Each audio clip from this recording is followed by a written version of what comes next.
Israel ordenó evacuar prácticamente todo el sur de la Franja de Gaza ante un inminente ataque sin precedentes en esa zona. Se ha informado además en las últimas horas de un ataque a una escuela que ha dejado decenas de fallecidos, mientras en la franja se vive una crisis humanitaria sin precedentes. Temas que queremos abordar con nuestro invitado Jorge Araneda, doctor en Relaciones Internacionales y de Medio Oriente de la Universidad de Ankara, a quien le damos las gracias por acompañarnos. ¿Cómo estás? Muy bienvenido. Hola, muy buenas tardes, muchas gracias por la invitación. Gracias por estar con nosotros.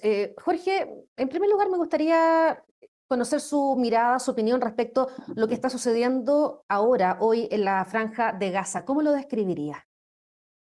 Lo describiría como una de las catástrofes o una de las principales catástrofes de nuestro siglo, comparándola con la catástrofe humanitaria y con la crisis que está generándose en Sudán. Diría de que no hemos visto desde fines de la Segunda Guerra Mundial y lógicamente con algunas excepciones como los genocidios que pasaron en los Balcanes, una crisis no solamente humanitaria, sino también una crisis de el Estado de Derecho, el Estado internacional, lo que tiene que ver con el derecho internacional humanitario, pero también un jaque en términos de las organizaciones internacionales que prestan apoyo, pero también que están comandadas o están delegadas para responder a este tipo de situaciones que se crearon, lógicamente, hace más de media década atrás. Vemos una crisis humanitaria, lo decíamos, sin precedentes, hambruna, falta de atención médica, mientras se niega la entrada de camiones con ayuda humanitaria, dice Israel que estarían ahí ayudando al grupo Hamas. Y es bien impactante ver las imágenes de los niños corriendo detrás de platos de comida. Sí, y lo he comentado con anterioridad, las imágenes que hoy en día, no solamente Gaza, sino también Cisjordania en algunos casos, parecen sacadas de los peores momentos del régimen talibán en Afganistán. Tenemos no solamente escuelas que se han cerrado, sino bombardeados, múltiples desplazamientos internos, muertes, constantemente las cifras del Ministerio de Salud de Gaza nos están reportando casi diariamente, por lo menos entre 100 y un poco más, entre muertos y fallecidos, la mayoría de ellos mujeres, niños, infantes, incluso las listas que se han podido desplazar sobre niños que no alcanzan el año de edad solamente son impactantes. Y también lo que tiene que ver con la infraestructura o con Gaza en general, ya no existe infraestructura tanto civil, hospitalaria, de colegio, que no haya sido bombardeada o destruida, y con eso todo el servicio sanitario, las cañerías, agua potables y todo lo que tiene que ver con el sistema eléctrico, incluso de los mismos hospitales, hoy en día ya no están operando. Se informaba hace un par de días que unos 48.000 bebés, guaguas, perderían la vida si es que no se aceptaba la entrada de esta ayuda humanitaria. ¿Cree usted, Jorge, que la guerra en Gaza entró en una nueva fase? No particularmente. Los analistas creemos que en realidad no ha entrado en una nueva fase, sino lo que estamos viendo es los resultados de ya más de un año y medio de continuo asedio y de lo que muchos calificamos como un genocidio dentro de la Franja de Gaza, por varias razones. Primero, porque la incapacidad de entrar maquinaria y entrar servicios externos de hospitales en términos de lo que tiene que ver con medicamentos, infraestructura, lo que tiene que ver con la producción de electricidad en los hospitales. En realidad lo que estamos viendo hoy día tiene que ver con ese tipo de políticas que el Estado de Israel ha ido implementando en el año y medio. Las personas que hoy día están falleciendo, las personas que están en hambruna, no están en hambruna por esta semana, sino por lo que ya lleva casi un año y medio y un poco más, de lo Claro. que tiene que ver particularmente con infecciones que no han podido ser tratadas, con heridas que no han podido recobrarse, y por otra parte lo que tiene que ver con una ingesta calórica cada vez menor, sobre todo en infantes que algunos de ellos necesitan suplemento alimenticio porque han perdido a sus madres o porque particularmente las madres se encuentran bajo un estado de estrés postraumático que le imposibilita, lógicamente, tener los cuidados mínimos para alimentar a sus propios hijos e hijas. Usted utilizó la palabra genocidio. ¿Siente que la comunidad internacional está respondiendo, está actuando ante esta masacre para muchos o genocidio que está viviendo ahí en la Franja de Gaza? ¿O qué se puede hacer? Lo que pasa es que hay que comprenderlo de dos aristas, una arista diplomática y una arista más del derecho internacional humanitario, derecho internacional. En términos diplomáticos, lo que ha puesto en jaque el Estado de Israel y este gobierno de ultraderecha en Israel no solamente ha sido a sus enemigos, no solamente ha puesto en jaque a Hezbollah en el Líbano o a Hamas en Gaza, sino también ha puesto en jaque a sus mismos aliados. Los aliados que han tratado de normalizar relaciones con el Estado de Israel hoy en día se encuentran lógicamente muy presionados por su propia población doméstica que ve constantemente las imágenes de niños muertos o calcinados casi de forma diaria en sus noticieros.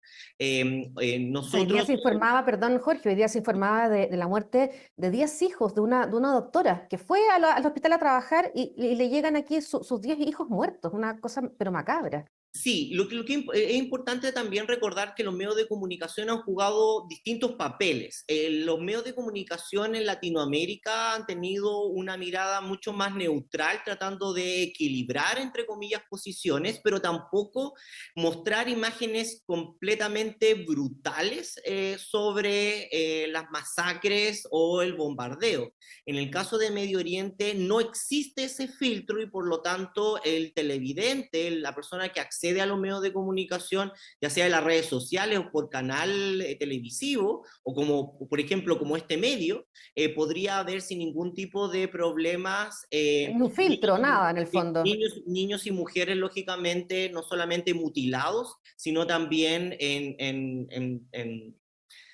deshumanizados. Y por lo tanto, los aliados o los países que buscaban normalizar relaciones con el Estado de Israel hoy en día no lo pueden hacer porque lógicamente sus políticas internas no se lo permitirían. Y eso es lo que está viendo y lo que está presionando de forma real a los países europeos a cambiar su posición desde un punto de vista en donde planteaban inicialmente un apoyo restricto al gobierno del ministro Netanyahu a incluso presionar a sus medios de comunicación, sobre todo en Alemania e Inglaterra, a tener una posición pro-israelí y negando, entre comillas, lo que vendría siendo un acto de genocidio. Hoy en día esas acusaciones parecen cada vez más difíciles de defender. Bueno, justamente hoy día Alemania por primera vez cuestionó lo que está ocurriendo ahí en la Franja de Gaza. El canciller dijo que ya esto, exactamente las palabras, pero ya era demasiado. Y claro, usted lo dice, Alemania que era un aliado, entre comillas, dice ya en verdad esto ya está superando cualquier límite. Sí, particularmente por dos grandes razones. Primero, porque hay una política de grupos como BDS, boicot, desinversión y sanciones hacia el Estado de Israel, sino también porque, como ya lo vimos con Kamala Harris y Trump, el voto hacia posiciones o candidatos presidenciales o municipales que sean extremadamente, abiertamente pro-israelíes pueden tener un correlato en la pérdida de unas elecciones. Kamala Harris perdió varios puntos claves en su votación por tener una posición bastante pro Netanyahu, para ponerle un nombre, lo que como correlato, perdió el voto no solamente árabe y musulmán en regiones claves norteamericanas, sino varios que están en una posición progresista o en pro de los derechos humanos, literalmente se abstuvieron de votar. Y eso le dio un chance mayor, perdón, a Donald Trump de ser reelecto por segunda vez en un nuevo periodo. Eso en Un, Europa puede pasar.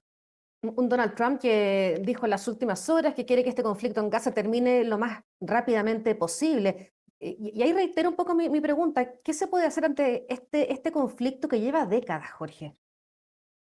Se pueden hacer muchas diferentes cosas. Uno, lo que se puede hacer es, en realidad, es comprender en primer lugar los orígenes de este proceso y también informar a la población. Eso es y eso es un rol, por ejemplo, como este medio de comunicación que se abre, como se llama, a tener este tipo de discusiones. Eso es una cosa. Lo otro tiene que ver con el canal más diplomático. ¿sí? Y esto tiene que ver porque es una situación que no solamente afecta a los países en sus políticas nacionales, sino también le quita piso al derecho internacional, el derecho internacional en los cuales todos y cada uno de los países de Occidente, pero también de otras regiones, se han visto beneficiados. Latinoamérica es una de las regiones más pacíficas, menos bélicas en términos de conflictos bilaterales, porque se ha tenido un etos del derecho al respeto al derecho internacional y a buscar instituciones en donde puedan resolver los conflictos nacionales. No existen países en Latinoamérica que tengan pretensiones expansionistas. Por lo tanto, que el mismo Europa, la misma Norteamérica hayan demolido el derecho internacional habilita a otros regímenes autoritarios o democracias iliberales que se puedan aprovechar de esto. Caso es Irán, caso es China, caso es Rusia y caso es otros tipos de políticas populistas que vienen a revisitar lo que tiene que ver con la frontera y política xenofóbica o nacionalista. Y eso es completamente un punto clave que es un correlato sobre Gaza. Por eso que Gaza es tan importante, porque lo que salga de Gaza es lo que va a salir del derecho internacional para el próximo siglo. Pero uno ve que el objetivo de Israel hoy día es arrasar totalmente con Gaza, destruirla y transformarla 100%. Exactamente, y lo que han dicho personeros del gobierno es no solamente destruir Gaza y después reconstruirla como un enclave por fuera del derecho internacional, lógicamente, por parte del Estado de Israel, sino, y ahí es el punto, como se llama, en los cuales el derecho internacional estaría sobrepasado, que tiene que ver con el desplazamiento forzoso de población. Sacar a una población a través de hambruna, guerra, de forma directa o indirecta, y empujarla a otro territorio nacional al cual no pertenecen, es lógicamente parte de la tipificación bastante básica de lo que tiene que ver con el genocidio. El genocidio no solamente tiene que ver con la muerte o eliminación física de una cultura o de una población, sino también buscar hacerla desaparecer por su desplazamiento. Y tenemos acá a un Benjamín Netanyahu con una presión, bueno, internacional súper fuerte, pero también interna, con hartos conflictos y llevando adelante esta guerra que más de un año. Sí, de hecho, las últimas encuestas lamentablemente presentan que aproximadamente un 58% de los encuestados dentro del Estado de Israel apoyarían, lógicamente, un desplazamiento de la población de Gaza a Libia o a otras regiones del mundo árabe. Por lo tanto, hay un problema interno de una sociedad bastante dividida, no solamente dividida en términos de cuál es el etos o cuál es la próxima ideología o el cariz que ha tomado el sionismo, ideología fundante del Estado de Israel, sino por otro lado, qué pasa con las mismas instituciones dentro del Estado de Israel. Por mientras que se demuele, que se consolida un estado de apartheid, para Asia y para los palestinos, también se pierden derechos institucionales y constitucionales para los mismos ciudadanos de Israel, que ven que las instituciones y también el Estado de Israel pasa de una democracia a una democracia liberal y con carices completamente autoritarios. ¿Qué podría pasar con Netanyahu cuando hablamos de genocidio respecto a lo que está ocurriendo ahí en la Franja de Gaza? Hay una persecución internacional respecto a su figura, a su persona. ¿Qué podría pasar con él? En realidad lo que puede pasar son varias cosas. Primero, un punto que hay que tener en la mesa es que muchos analistas opinan de que la guerra ha continuado por miedo a que sea juzgado dentro de Israel por los diferentes cargos que se le acusa, desde corrupción y otros de temas financieros. Por lo tanto, la inmunidad que se le da por ser el presidente o por ser, perdón, el primer ministro, lo estaría salvando de juicios pendientes dentro de Israel. Eso por una parte. Por otra parte, su coalición, una coalición que cada vez necesita más personeros de derecha, han tomado un cariz que no tuvo en las administraciones anteriores del primer ministro Netanyahu. Y en el caso internacional, al igual que Putin y al igual que otros personeros que son buscados por la Corte Internacional de Justicia, tienen que en primer lugar ser arrestados en países que hayan firmado la convención y que estén dispuestos a, lógicamente, a tener ese tipo de actos. Hoy en día Estados Unidos, Alemania y otros países se han negado a cumplir con los actos que han sido decretados por los juristas, pero por otro lado también es importante mencionar que estos son delitos que son el crimen de crímenes, están más allá de los crímenes de guerra o los crímenes de lesa humanidad.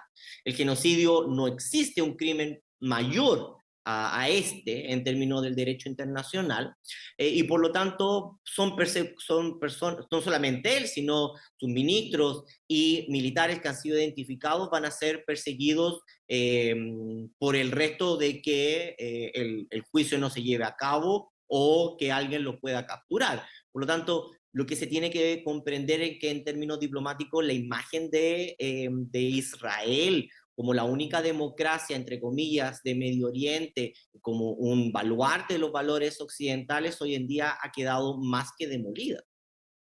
Hemos visto en las últimas semanas a un presidente Donald Trump que ya de candidato opinaba respecto a lo que estaba pasando ahí en la Franja de Gaza, lo ha hecho también en su regreso a la Casa Blanca, y no sé si usted cree que podría tener un papel preponderante o clave en este conflicto. Al parecer sí, y al parecer lo tiene mucho más que el expresidente Biden o que lo podría haber tenido la candidata Harris si es que hubiese sido electa, por varias razones.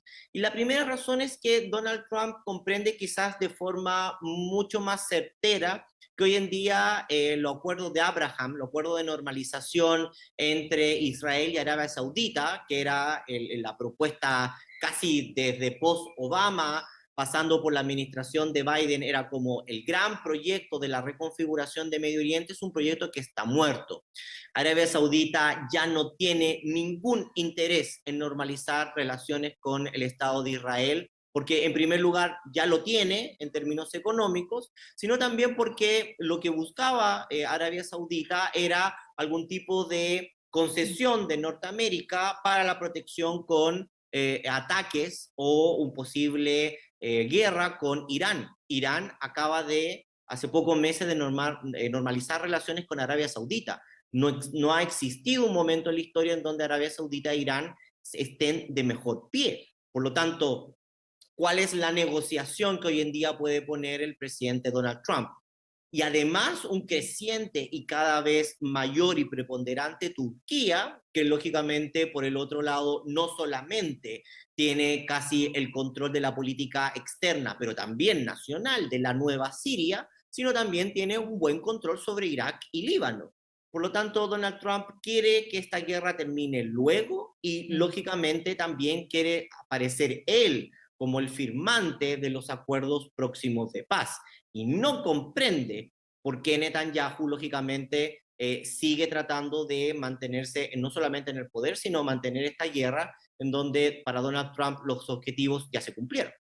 Son varios los que han tratado de estar ahí en esa firma de paz en la Franja de Gaza. Bueno, hasta ahora no lo han logrado, estamos en medio de este conflicto tremendo.